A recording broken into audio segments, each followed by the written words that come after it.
kan, selama 1 bulan tuh diminta tutup oleh Pemkot Bekasi, ya. Jadi Pemkotnya ikut-ikutan. Sekretaris Umum MUI Kabupaten Bekasi, Muhyiddin Kamal, juga meminta para pengelola dan pengusaha tempat hiburan malam menutup sementara aktivitas usahanya selama bulan puasa tersebut. Saya mengimbau kepada pemilik usaha kuliner agar menghormati bulan suci Ramadan dengan menutup tempat usaha pada siang hari selama Ramadan, ujar Sekretaris Umum MUI Kabupaten Bekasi, Muhyiddin Kamal. Begitu ya. Itu dibacakan di berita tuh Antara Jumat 25 Maret 2022 ya, tahun lalu. Begitu juga pemerintah kota Pemkot Bengkulu melalui Kepala Dinas Komunikasi dan Informatika Kominfo Eko Agus Rianto mengimbau warung-warung makan ataupun restoran untuk tertib dalam berdagang pada saat jam pelaksanaan puasa. Hal ini dilakukan untuk menghormati mayoritas warga muslim yang tengah menjalankan ibadah puasa di bulan Ramadan. Untuk itu Eko mengimbau kepada para pengelola warung makan maupun restoran yang buka saat bulan Ramadan untuk tutup atau tidak buka secara mencolok. Ia menuturkan jika tidak tutup, ia pun meminta kepada pengelola warung makan untuk lebih tertib. Pemilik warung bisa menutup usahanya dengan kain atau gorden sehingga tidak mengganggu warga yang sedang berpuasa. Kita sifatnya masih mengimbau ya, artinya pihak-pihak rumah makan diminta untuk menghormati umat agama Islam yang sedang beribadah puasa. Dan ini harus disikapi otomatis karena ini bulan puasa, harapan kita semua rumah makan ditutup ya. Jadi Pemkot melalui Satpol PP akan terus mengimbau dan melakukan pengawasan ya. Ya, puasa yang modelnya menekan-nekan, mengintimidasi, warung lain nggak boleh buka, ya malu dia akhirnya ya sebagai MUI Pusat. Bahkan MUI Bekasi meminta untuk tutup. Nah, tanggapan dari warganet ya macam-macam ya. Setelah itu ya barulah kan MUI Pusatnya malu, dan kita harapkanlah lewat pencerdasan warga-warganya ya, bukan karena ajarannya ya. Kalau ajarannya sih kita udah nggak heran lah, mereka itu memang maunya mengintimidasi, maunya egois sentris, maunya menang sendiri, maunya dihormatin, maunya orang lain toleransi sama dia ya, tapi dianya nggak toleransi. 1 bulan ditutupin, gimana orang mau cari makan, mau cari nafkah, padahal kan siang hari itu justru yang paling ramai orang-orang makan ya, kantor. Kalau udah malam udah jarang begitu. Shalom semuanya. Pak Suara, ya shalom. Jadi saya coba singgung dulu judul kita kali ini mengenai puasa Muslim makin lalim. Ya, jadi saya coba kutip beberapa bacaan ya, berita puasa di tahun lalu, karena ini kan sekarang belum 1 bulan ya, baru 1 minggu, kita belum kumpulin berita-berita kelaliman-kelaliman di seluruh Indonesia puasanya Islam nih ya. Nanti kalau sudah 1 bulan baru kita akan tahu ya seberapa lalimnya puasanya. Jadi yang tahun lalu itu saya bacakan, MUI Kabupaten Bekasi, Jawa Barat meminta pemilik usaha kuliner seperti restoran, kafe, rumah makan, hingga warung kopi di wilayahnya tutup pada siang hari selama Ramadan. Kan, selama 1 bulan tuh diminta tutup oleh Pemkot Bekasi ya. Jadi Pemkotnya ikut-ikutan. Sekretaris Umum MUI Kabupaten Bekasi, Muhyiddin Kamal, juga meminta para pengelola dan pengusaha tempat hiburan malam menutup sementara aktivitas usahanya selama bulan puasa tersebut. Saya mengimbau kepada pemilik usaha kuliner agar menghormati bulan suci Ramadan dengan menutup tempat usaha pada siang hari selama Ramadan, ujar Sekretaris Umum MUI Kabupaten Bekasi, Muhyiddin Kamal. Begitu ya. Itu dibacakan di berita tuh Antara Jumat 25 Maret 2022 ya, tahun lalu. Begitu juga pemerintah kota Pemkot Bengkulu melalui Kepala Dinas Komunikasi dan Informatika Kominfo Eko Agus Rianto mengimbau warung-warung makan ataupun restoran untuk tertib dalam berdagang pada saat jam pelaksanaan puasa. Hal ini dilakukan untuk menghormati mayoritas warga muslim yang tengah menjalankan ibadah puasa di bulan Ramadan. Untuk itu Eko mengimbau kepada para pengelola warung makan maupun restoran yang buka saat bulan Ramadan untuk tutup atau tidak buka secara mencolok. Ia menuturkan jika tidak tutup, ia pun meminta kepada pengelola warung makan untuk lebih tertib. Pemilik warung bisa menutup usahanya dengan kain atau gorden sehingga tidak mengganggu warga yang sedang berpuasa. Kita sifatnya masih mengimbau ya, artinya pihak-pihak rumah makan diminta untuk menghormati umat agama Islam yang sedang beribadah puasa. Dan ini harus disikapi otomatis karena ini bulan puasa, harapan kita semua rumah makan ditutup ya. Jadi Pemkot melalui Satpol PP akan terus mengimbau dan melakukan pengawasan ya. Jadi ini saya ambil 2 contoh saja tahun lalu. Jadi Pemkot dan MUI memberikan statement ya untuk tutup ya selama bulan Ramadan. Lalu MUI pusat karena banyak yang tag masyarakat netizen udah mulai cerdas, mulai terbagi, ada yang pro dan kontra. Sehingga mungkin malu juga MUI pusat ya dengan model seperti ini. Islam begitu lalim banget nyuruh-nyuruh warung-warung tutup selama Ramadan hanya karena untuk menghormati mereka puasa begitu. Sehingga MUI pusat melalui Kiai Haji Holil Nafis menyebutkan warung yang menjual makanan tidak perlu tutup selama Ramadan 2022. Namun MUI Pusat menekankan agar pemilik warung makanan tidak memamerkan dagangannya kepada orang-orang yang sedang berpuasa. Warung tak usah ditutup jualannya, tapi makanannya jangan dipamerkan kepada orang yang sedang berpuasa. Ya, melalui Twitter Holis Nafis 27 Maret 2022. Ia meminta puasa jangan menutup hajat orang lain, tapi yang tak puasa jangan menodai bulan Ramadan. Menurutnya, selama bulan suci Ramadan harus meningkatkan saling tenggang rasa dan saling menghormati, katanya. Ayo saling tenggang rasa dan saling menghormati.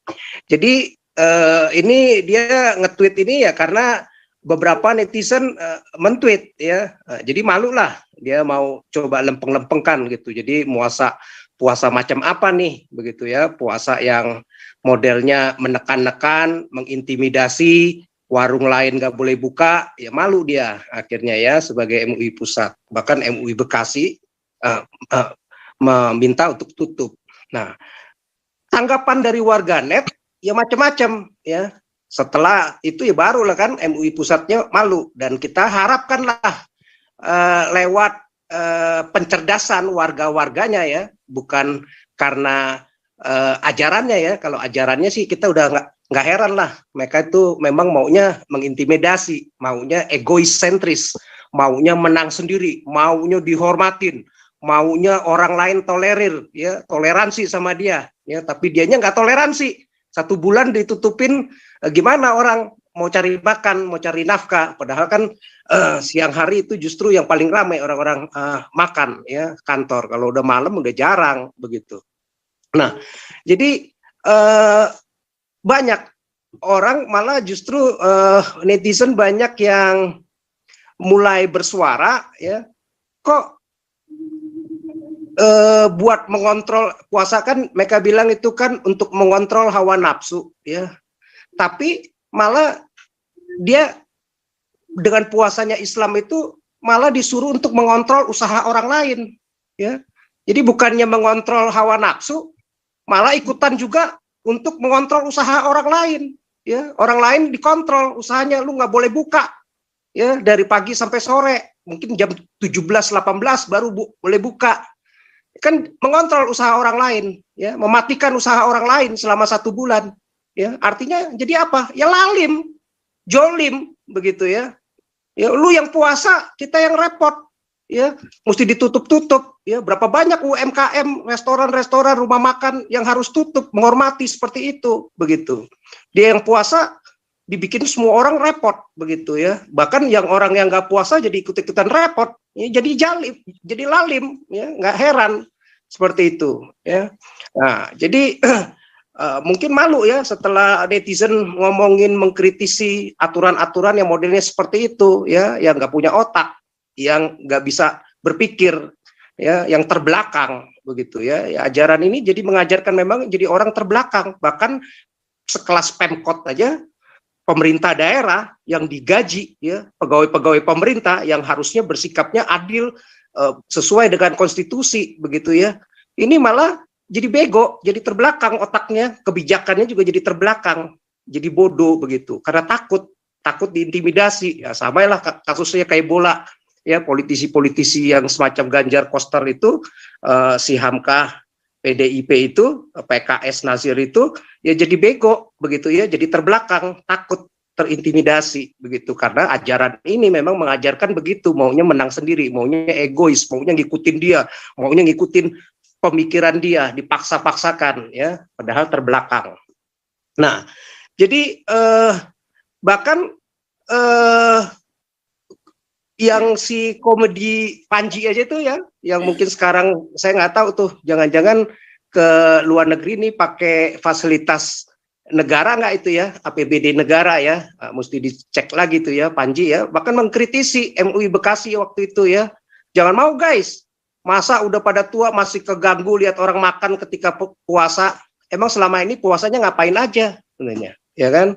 Nah, jadi jangan mau guys, teman-teman kita yang nggak berpuasa dan lagi pengen makan kerang, usus ayam, bumbu kuning, mesti gimana katanya. Nah, jadi dia melihat masa gara-gara orang buka warung aja terganggu aktivitas puasanya. Ya kan bodoh banget, lemah banget loh katanya. Ya kan, imanmu tuh lemah banget begitu. Ya, masa cuman ngelihat warung buka aja lu bisa terganggu, ya kan? Ya bodoh begitu, ya tipis banget seperti itu. Nah, jadi MUI Bekasinya beralasan, berkilah, ya kan, mengatakan penutupan sementara usaha kuliner itu pada siang hari itu agar umat Islam dapat menjalankan ibadah dengan kusuk katanya, ya kan. Pelaku usaha tersebut, ya restoran, kafe, rumah makan, warung dan sejenisnya mengimbau semua pemilik usaha kulinernya agar menghormati bulan suci Ramadan dengan menutup tempat usaha pada siang hari selama Ramadan katanya. Ya kan jadi bodoh begitu ya. Jadi banyak akhirnya dengan kritikan-kritikan netizen ya selama mungkin 1, 2, 3 tahun, ya lama-lama malu lah mereka. Ya, pemimpin-pemimpin agamanya ini, MUI-nya yang pusat akhirnya malu ya. Mungkin yang di MUI yang Bekasi, yang di daerah-daerah Lampung termasuk Pemkot ke Pemkotnya masih bodoh-bodoh ya. Masih takut-takut begitu dengan intimidasi ini ya. Mudah-mudahan tahun ini makin pinteran, makin cerdas begitu dan makin malu begitu ya. Dibully begitu ajarannya begitu ya. Jadi memaksa orang untuk menghormati puasanya dia, tapi dia nggak menghormati orang yang tidak berpuasa, dilarang-larang untuk buka rumah makannya, waktunya mereka untuk cari usaha, waktu mereka mau cari makan siang, waktu mereka mungkin lagi kelaparan, ya mereka maunya ditoleransi, tapi mereka tidak mentoleransi orang seperti ini. Dan ibadah puasanya ya kata orang netizen itu ya tipis banget begitu imanmu itu, masa ngelihat orang makan aja bisa terganggu, ya bodoh. Artinya kalau kita udah punya komitmen untuk puasa, ya nggak akan terganggu ya. Saya punya anak buah dulu tuh hebat itu, dia udah puasa 3 hari ya, karena dia pas lagi ada satu project yang waktu itu cukup besar, dia puasa loh 3 hari 3 malam, nggak makan nggak minum begitu ya. Jadi dia puasa 3 hari 3 makan tidak minum begitu, dan dia masuk kerja, nggak ada dikurang-kurangin kerjanya ya. Tetap dia kerja dari jam 9 sampai jam 5 dia masuk begitu. Waktu kita makan pun kadang-kadang kita ngobrol di tempat makan, ya dia nggak terganggu, dia tetap puasa begitu. Ya walaupun hari ketiga itu begitu lemah. Tapi dia lakukan dengan baik ya karena motivasinya benar ya, mau cari Tuhan, sehingga proyeknya juga goal didengar Tuhan karena motivasinya benar. Ya kalau orang yang bodoh, yang bego, ajarannya bodoh begitu ya, bukannya ngajarin puasa secara rohani ya untuk mendekatkan diri kepada Tuhan, untuk mengekang hawa nafsu, untuk lebih dekat lagi hubungannya dengan Tuhan ya, dengan Pencipta. Ya, yang ada malah jadi jolim, menjadi lalim, begitu, menjadi egois, ya, menciptakan manusia yang egois yang ada, begitu, ya, melarang-larang orang lain hanya untuk hormati, saya lagi berpuasa nih, begitu, ya. Nah, itu yang ngaco, begitu. Nah, semoga lah lewat orang-orang yang semakin pintar di zaman ini, ya, mempintarkan mereka yang ajarannya memang terbelakang, membuat orang dengan ajarannya jadi terbelakang, begitu ya, seperti itu, begitu ya. Kalau jadi artinya mereka itu berpuasa tapi menyalahkan warung makan yang buka selama Ramadan. Lu salah lo, warung makan jangan buka lo. Padahal warung makan itu mungkin udah dari berapa puluh tahun sebelum mereka ada juga udah buka, begitu. Tapi mereka salahkan warung makan, salahkan restoran, kafe, begitu ya, dengan ajaran puasanya mereka, modelnya mereka, begitu ya. Wah, kalau kamu buka ini bisa membatalkan puasa saya, begitu. Dia menyalahkan sehingga melarang-larang, begitu. Ya, bukannya justru kalau kita itu sebagai ujian, begitu ya. Bahwa puasa itu adalah ujian diri kita, begitu ya. Ya, walaupun ada makanan di depan ini, seperti anak buah saya dulu tuh kerja, dia puasa tiga hari, ya. Nggak ada problem orang makan di depan kita lagi makan, kita yang nggak puasa, dia puasa nggak merasa terganggu, malah itu ujian, begitu ya, nggak ada problem, begitu. Jadi malah levelnya lebih baik, begitu. Justru yang melarang-larang ini begitu lemah banget, begitu ya, jadi ngaco, begitu. Nah, jadi apa namanya, kita lihat ajarannya ya, modelnya membuat orang akhirnya menjadi egois, ya, menjadi mau menang sendiri, jolim, ya, malah menyusahkan orang, begitu ya. Dia yang puasa menyusahkan orang, gitu ya. Di mana nilai pahalanya? Di mana ada nilai rohaninya, begitu ya? Kalau malah puasanya menyusahkan orang, bukan sebagai ujian, maunya dimanja, ya. Gue puasa nih, lu tutup semuanya. Goblok, begitu. Cara logikanya, nalarnya bodoh banget, begitu ya. Beda banget sama puasa Kristen.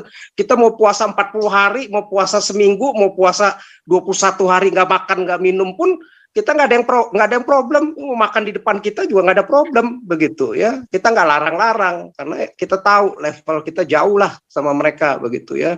Jauh karena mereka nggak kenal Tuhan ya, sebenarnya cuman ritual-ritual aja, ajaran manusia saja untuk puasa-puasa model begini, ajaran-ajaran manusia saja yang menutup-nutupi periuk makan orang ya, masyarakat, begitu.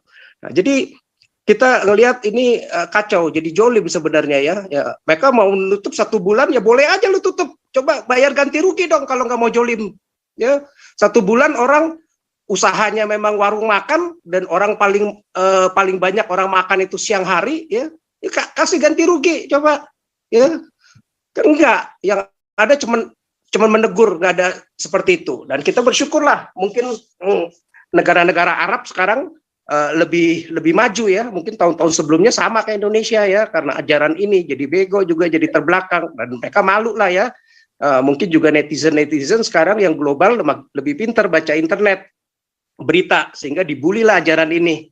Dan akhirnya juga mungkin di Uni Emirat Arab sekarang restoran-restoran nggak ada problem, buka saja, begitu, nggak ada larangan. Dan Indonesia juga akhirnya lama-lama makin malu juga, begitu. Jadi kita ngelihat memang ajaran ini membuat manusianya jadi terbelakang, pola pikirnya tertinggal, nggak ada cerdas-cerdasnya, jadi bodoh. Bahkan politisi pejabatnya aja yang sekelas Ganjar, gubernur ya, yang mau jadi capres loh RI 1, jadi bodoh juga, jadi terbelakang juga ya kan. Kalau kita singgung bola kemarin, begitu ya. Kalau PKS mah nggak udah heran lah, janda-janda aja mau dikawinin ya, artinya lewat ajaran ini Ikhwanul Muslimin yang rata-rata muslim semua ya, jadi bego semua lah ajarannya itu kan, partainya ya. Jadi lagi pinter-pinter, lagi begonya bego banget begitu ya. Jadi nggak usah heran begitu. Kalau FPI ya ompong kayak begitu ya kayak anak SD lah pikirannya, nggak usah heran. TV One yang kita bingung juga tuh, yang katanya Karni Ilyas KW masuk kok bisa undang sekelasnya si ompong itu untuk ngomong begitu ya. Sekelas Hamka semua tuh pada nggak ngerti sejarahnya Israel begitu. Kapan Israel menjajah Palestina, kan bodoh. Palestina justru dijajah Mesir sama Yordania ya, dari 48 sampai 1967 itu ya. Nah, seperti itu. Justru Israel itu merebut tanah-tanah itu justru dari Yordania dan Mesir, seperti itu. Nah, jadi kita ngelihat nggak ada, mereka nggak ngerti kemanusiaan ya. Jadi terbelakang tentang kemanusiaan, yang ada maunya perang begitu. Kalau kita kan berbeda. Kita sudah diajarkan oleh Tuhan Yesus memperlakukan sesama kita itu sama memperlakukan kepada diri sendiri. Kasihlah sesamamu sama seperti kamu mengasihi dirimu sendiri. Kita mengerti manusia, yang kita lawan tuh iblis. Bukan darah dan daging, bukan manusia. Manusia itu harus kita kasihi, harus kita doakan, harus kita ampuni, harus kita sayangi. Itu ajaran Tuhan Yesus luar biasa. Kalau mereka enggak, beda golongan, beda agama, beda pemahaman, dikafir-kafirkan, halal darahnya, bisa dibunuh, kekerasan, intimidasi, ya model-model begini, nggak ngerti, jadi terbelakang. Ya model-model Gus Dur yang tadi disingkat, yang tadi disinggung dikit, ya mungkin dia banyak belajar dari orang-orang Kristen ya, belajar dari seluruh agama juga ya. Jadi dia wawasan literasinya terbuka, sehingga ya malu juga dia kan kalau ngikutin ajarannya si orang-orang terbelakang ini begitu. Akhirnya ya dia pakai nilai-nilai universal bahwa harus manusia memanusiakan begitu ya, harus mengasihi sesama begitu, baru itu ajarannya menjadi berguna bagi sesama, bagi manusia. Tapi kalau ngajarannya ngebunuh, bom bunuh diri seperti Abdul Somad, ya bodoh begitu, ya ajaran terbelakang. Orang siapa yang mengikut ajaran begini? Ya orang goblok begitu ya. Ya tapi susah karena memang ajarannya udah tertulisnya begitu ya. Kalau yang NU yang pintar-pintar yang lebih cerdas, orang-orang Islam yang lebih cerdas seperti Ade Armando ya malu lah ngajarin orang ngebunuh ya walaupun Islam. Tapi kan dia pakai nilai universal, bukan nilai ajaran Quran. Kalau ngikutin Quran ya model-model FPI, model-model PKS ya, nggak ada kemanusiaan. Minim kemanusiaannya, nggak ngerti kemanusiaan, terbelakang mereka untuk urusan-urusan seperti ini begitu ya. Jadi jauh, makanya ya tadi seperti tadi itu nggak akan ada cerdas-cerdasnya ya, nggak akan ada pintar-pintarnya. Negara-negara yang Muslim nggak akan jadi pemenang Nobel ya. Jadi ini ajaran Arab aja sebenarnya ini kan ya, hanya menghipnotis negara-negara lain yang kurang cerdas, umat-umat yang nggak kurang cerdas begitu, mau percaya dosa dapat diampuni melalui ritual cium batu keliling 7 kali ya, ngabisin uang devisa begitu ya, bodoh begitu. Masa ya itu hidup mesti hidup benar, masuk cium batu bisa menghapus dosa ya, goblok begitu ya. Lama-lama jadi bodoh, kalau ngikutin ajaran ini pasti akan bodoh ya. Ya semoga lah lewat internet begini semakin mencerahkan, sehingga semakin meninggalkanlah ajaran-ajaran yang membuat orang itu jadi terbelakang, jadi bodoh, tersesat. Ya, terima kasih Pak Uti. Ya, terima kasih Pak Suara Kebenaran. Ini kita lanjut, ada 2 orang lagi ya, tutup habis 2 ini. Nah, sekarang langsung ke Pak Reno, silakan Pak Reno. Oke, terima kasih Pak Raja Uti. Selamat malam Bapak-Bapak. Jadi saya setuju dengan Pak Teddy tadi sih ya, masalah Israel Palestina kan udah clear secara negara ya. Mereka udah merdeka, udah diakui PBB. Jadi yang menjadi problem bangsa ini adalah memang ajarannya itu. Ajaran yang nggak benar, yang diikutin oleh mayoritas. Nah seperti yang di slide tadi kan itu ada populasi kan, kalau 1%